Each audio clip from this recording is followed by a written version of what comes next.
Any questions before we get into the meditation? I just want to make a comment related to the question. I'd like to make a comment and actually a question. When they tell you, مثلا, pray for a little child, and the child is sick, and then the child dies anyway.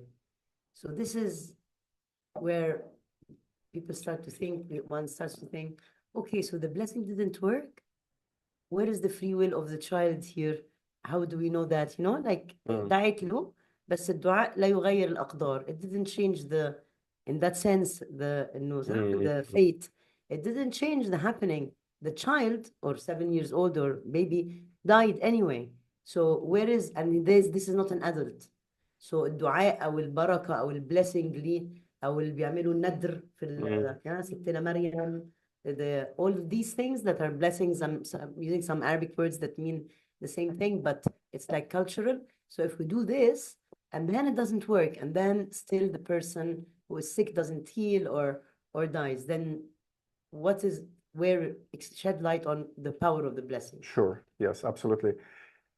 Well, first of all, for the some souls, like let's take the example of a child now, a boy or a little child that comes to this world for a few months, a few years, and then they go. That is not a punishment. They came actually for a specific process, and then they finished it and went.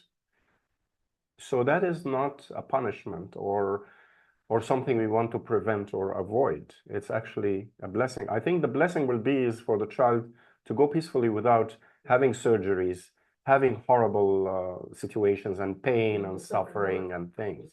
So if you pray for someone and then they move on the next day, that's actually a blessing. In a way, whether it's adult or a child as well. I think the concept that death is a punishment is really not practical. The blessing means we should change the course of action that we think is not good. Maybe it is not about changing the course of action. It's in fact about, maybe the blessing then is not about changing the course of action that we judged or believe is not good. Maybe it's actually reinforcing it. And that's a good path for the person, whether in death or other things, correct? Correct, yeah. It's very interesting, your question. Actually, I see two parts in this. First, this suffering in the family came for them to go and ask for blessing. So it's an opportunity for them to be connected and to receive this opening to reconnect with the Divine. Second, the one who gives blessing, if he's really connected, he knows that this baby will not continue his life. So I'm talking about theory. So if you, and in theory, you can think about what you think, but when you are doing the blessing and you are really connected, you feel that this baby will not continue, or you keep it for yourself, or you tell the parents, this is what I feel, but inshallah, maybe things will be different. So there's layers in this. For everything, there is something that is a deeper layer. So sometimes a blessing could be that something actually gets blocked from you or rejected. So you might actually think that this thing is a good thing for you, but the divine knows better. And then he might show you later how it's not good for you or it's good for you. So that blessing does not necessarily mean that that thing that you asked for will happen, but that the highest scenario or timeline is the one that will prevail. So that blessing actually takes you to a higher dimension or to a higher outcome. Yeah. Yes. That's a very important point, because actually, if we think about it, sometimes without the blessing, the outcome can be super extreme, but with the blessing, it becomes 30% of what it could be. So in a way, that is a blessing, you know. قدر أخف من قدر, as they say, yeah. Yeah. بالضبط. Then it becomes easier to handle it as opposed to something that can be absolute traumatic in a way. That's one way.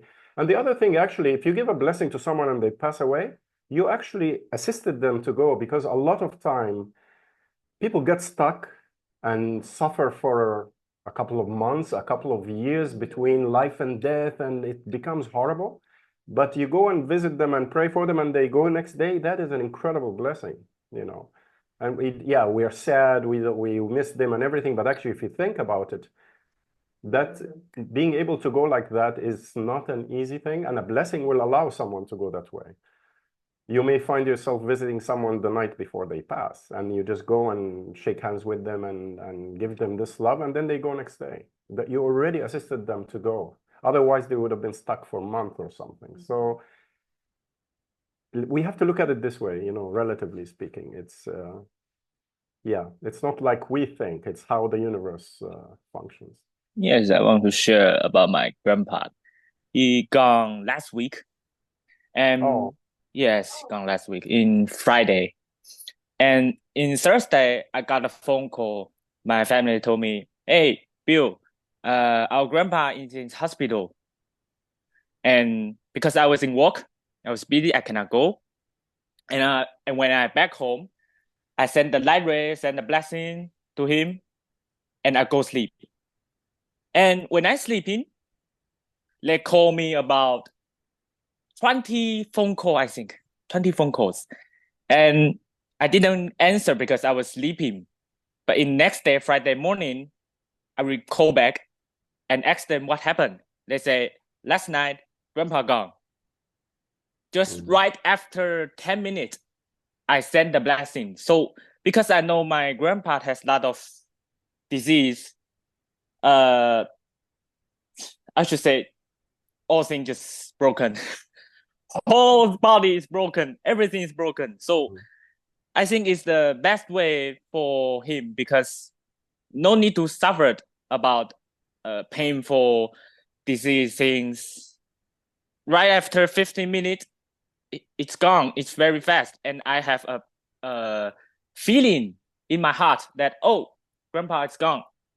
He go to the higher astral plane, someplace good. It will be a good experience you just mentioned because I just experienced last week. Yeah. Wow, we're sending him blessings as well. Yeah, bless him. Yeah, and to you too. Yeah, absolutely. Thank you. Thank you, Bill. It's really simple. The more we practice this, the more we become this instrument of just the flow, supporting the flow of blessings. And we can be more than just passive people. We can be active people that are changing things around us and changing the people who we are coming in contact with.